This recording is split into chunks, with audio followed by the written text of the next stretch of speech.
పాక్, ఆఫ్ఘనిస్తాన్ ఈ రెండు కూడా ఒకరికొకరు శత్రు దేశాలుగా మారినాయి. తాలిబాన్లను పెంచి పోషించిందే పాకిస్తాన్. ప్రపంచాన్ని గడగడలాడించాలి, ప్రపంచాన్ని తన ఆధీనంలోకి తీసుకోవాలి అని కుట్రపూరితంగా వాళ్ళను పాలు పోసి పెంచింది. ఇప్పుడు అవే శత్రువుగా మారింది తాలిబాన్లకు, వీళ్ళకి. ఇప్పుడు ఆఫ్ఘనిస్తాన్పై నిన్న రాత్రి పాకిస్తాన్ బాంబుల వర్షం కురిపించింది. 30 మంది దాకా, ముఖ్యంగా 11 మంది నిద్రలోనే ప్రాణాలు కోల్పోయినరు. అందులో మహిళలు, చిన్నపిల్లలు ఉన్నారు. ఎంత దుర్మార్గపు యుద్ధం చూడండి. అమాయకులు ఏమన్నారు నిన్ను? అమాయక ప్రజలు పాకిస్తాన్ ప్రభుత్వాన్ని ఏమన్నారు? తిట్టినరా?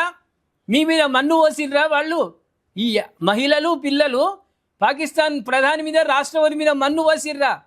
రాళ్లతోడు కొట్టినరా? వాళ్ళు ఏం పాపం చేసిండ్రని నువ్వు రాత్రి వేళ 11 మంది మహిళలు, పిల్లలను చంపినావంటే ఎంత దుర్మార్గము, ఎంత కరడుగట్టిన ఉగ్రవాదపు రక్తము పాకిస్తాన్లో ఉంది.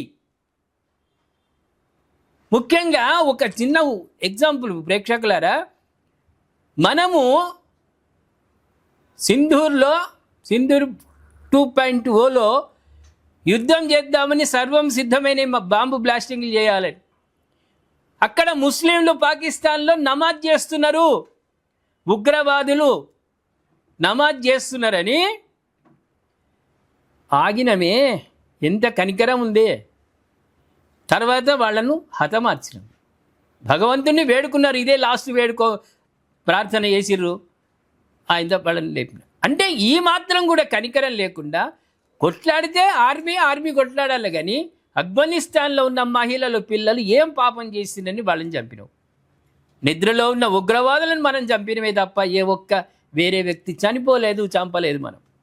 ప్రేక్షకులారు ఏమంటారు? కరడుగట్టిన ఉగ్రవాదపు దేశం పాకిస్తాన్ చేసినటువంటి ఈ దుశ్చర్య, ఆఫ్ఘనిస్తాన్లో మహిళలు, పిల్లలు చనిపోవడానికి కారణమైన పాకిస్తాన్ గురించి మీరు గట్టిగా కామెంట్ రూపంలో తెలియజేయండి, తిట్టండి, శాపాలు పెట్టండి. పాకిస్తాన్కు సర్వనాశనం కావాలి తొందరగా అని దయచేసి కామెంట్ రూపంలో మీరు శాపాలు పెట్టండి.